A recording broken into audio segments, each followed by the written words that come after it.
आज से कुछ साल पहले आपने एक स्टेडियम में एक सेमिनार किया था जिसमें आपने मेरे बारे में कुछ कहा था। जी। तभी मेरा मन हुआ था, मैंने कहा एक बार साथ में स्टेज पर आकर के हम कुछ धमाका करेंगे। आज फाइनली वो दिन आ गया है। इसी में तो सारा स्कैम है सर। क्वेश्चन में इसी में स्कैम है सर। तो मुझे 2-3 दिन बोलते रहे सर कल होगा परसों होगा 24 घंटे 48 घंटे ऐसे बोलते लास्ट में आके बोला सर आपको रिफंड नहीं होगा, आपको आप हमारी रिफंड कैटेगरी में नहीं आते। और मैं भी अपनी लड़ाई लड़ना चाहता हूँ। मेरे को भी विवेक बिंद्रा ने लूटा है। 1 लाख रुपए मेरे लिए विवेक बिंद्रा ने। डॉक्टर विवेक बिंद्रा का एक बहुत बड़ा स्कैम धीरे धीरे सामने आ रहा है, क्योंकि मेरे भी घर में बहुत बड़ा स्कैम डॉक्टर विवेक बिंद्रा जी के जरिए हुआ है। No, come on, one more time. I can. I will. Bounce back.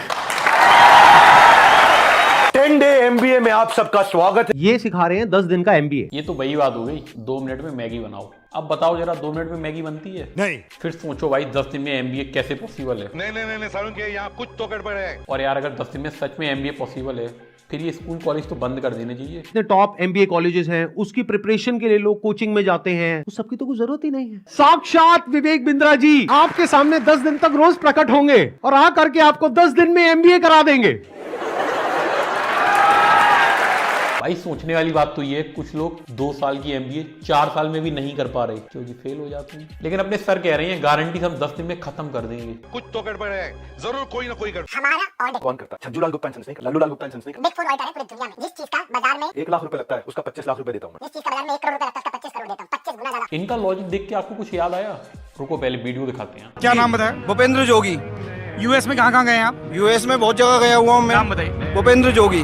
भाई समझ गए ना, सर से पूछा कुछ गया और सर जवाब कुछ और दे रहे। अब संजीव सर ने कहीं भी अपनी वीडियो में इनका नाम लिया? नहीं लिया। ये तो वही बात हो गई। मतलब एक टीचर है जो क्लास में सामने खड़े होकर के बोल रही है तुम में से किसी एक ने चोरी करी है, और एक बच्चा खड़ा होकर के बोलता है मैंने चोरी नहीं करी है, मैंने चोरी नहीं करी। अरे नहीं करी तो बैठा रहना चुपचाप। भाई यहाँ पे तो बात हो रही है जो बच्चों का पैसा डूब गया। सर ने पूरी वीडियो उसके बारे में बात नहीं की। सब फेक था सब। कितने पैसे दिए आपने वहां पर? और 50,000 दिए थे सर मैंने।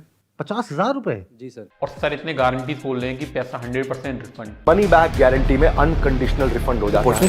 Cash back guarantee. कंपनी मेरा पैसा रिटर्न नहीं करती है तो मैं सुसाइड करूंगा। आप बोल रहे हो ऑन द स्पॉट पैसा रिफंड है। ये बच्चे तो चिल्ला चिल्ला के बोल रहे हैं सर मेरा पैसा वापस कर दो, लेकिन इनका पैसा वापस नहीं हो रहा। सर ये वो बच्चे हैं जिनके साथ फ्रॉड हुआ और इन्होंने सामने बोलने की हिम्मत की। बहुत से तो ऐसे लोग हैं जिन्होंने सामने बोलने की हिम्मत ही नहीं कर पाई क्योंकि उनको पता है कि वो अकेले नहीं लड़ सकते। अब इनको थोड़ा सपोर्ट मिल गया है सर का, तो अब ये लोग खुल के बोल पा रहे हैं। अभी तक मैं इसमें डायरेक्टली इन्वॉल्व नहीं था, लेकिन अब हो गया हूं, तो अब आप लोग अकेले नहीं है। 2 लाख वीडियो चल रहे थे आपके बिजनेस कोचिंग वाले, चल नहीं रहे थे तो आपने सोचा स्कैम कर दूं। उनको फर्क नहीं पड़ता, उनके चाहे 2 लाख व्यूज है या फिर 2000, उनका मोनेटाइजेशन ऑफ है। बाकी उनकी जो भी नॉलेज है वो सब फ्री है। वो यूट्यूब पे आके कोई अपना ना कोर्स बेच रहे ना फिर बच्चों को गुमराह कर रहे। चलिए दोस्तों, आज की वीडियो यहाँ पे खत्म करते हैं। बाकी आप कमेंट करके बताएंगे कौन सही है कौन गलत है।